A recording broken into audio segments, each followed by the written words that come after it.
So 5G, as I understand it, is it's too. Yeah, 5G. It's the worst thing to ever. It's the worst thing to ever be rolled out, as far as anybody who likes a bit of freedom is concerned. People are getting all excited because they think there's a load of radiation pissing out of these 5G masts, which there probably is. Okay, there probably is. But sure as eggs is eggs, there's a load of radiation pissing out of everywhere. Now, here's the rub.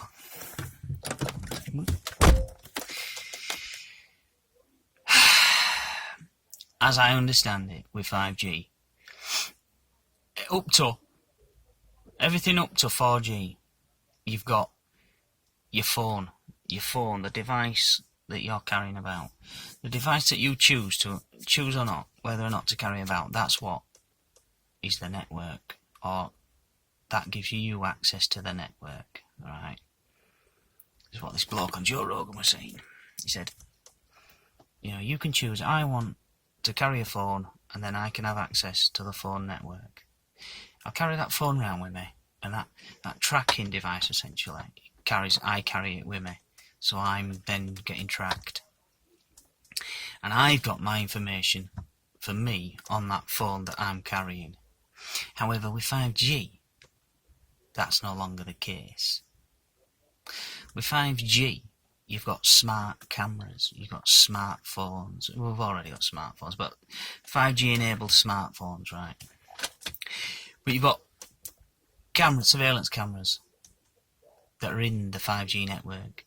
You've got, the Internet of Things is another buzzword. Oh, the Internet of Things, it's really great. What you can do is you can fit all these light bulbs in your house, and you can turn your lights on so that when you get home, house isn't dark. I mean, that's quite an attractive capability. That I don't like the dark.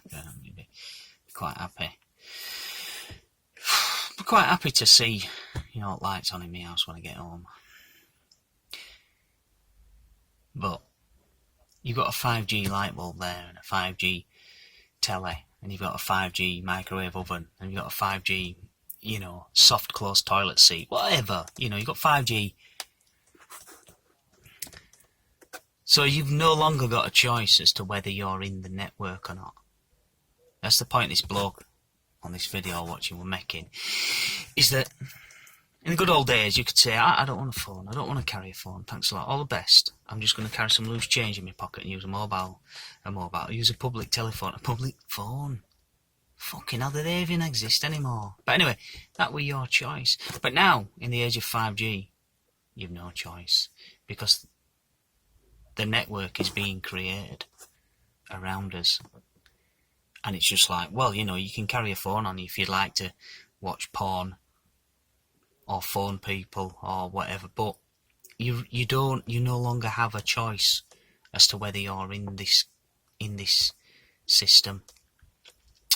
I mean, the UK historically has been an absolute laugh riot when it comes to surveillance, but now it's next level. You've got in China, by all accounts, you've got facial recognition cameras. That's what you don't have cameras, the facial recognition cameras.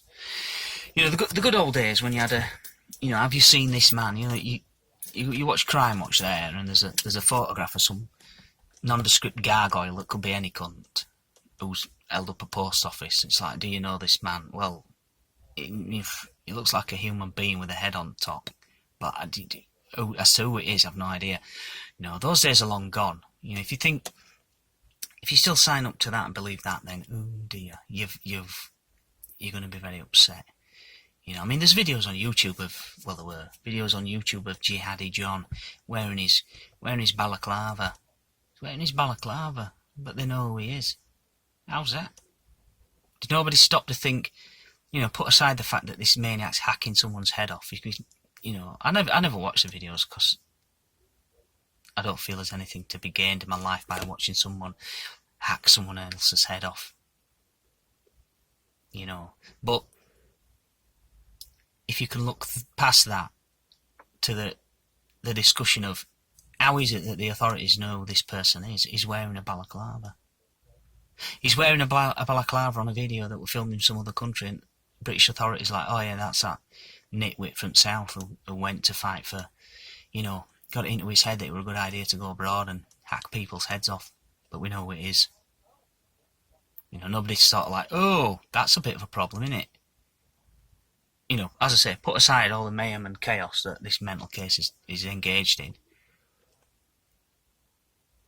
You know, oh, that's so-and-so from wherever he'd gone, you know, gone from in the UK. They knew who he was. Yeah. I think that slipped by a lot of people. They didn't wait a minute, how do they know who that is? He's got a balaclava on.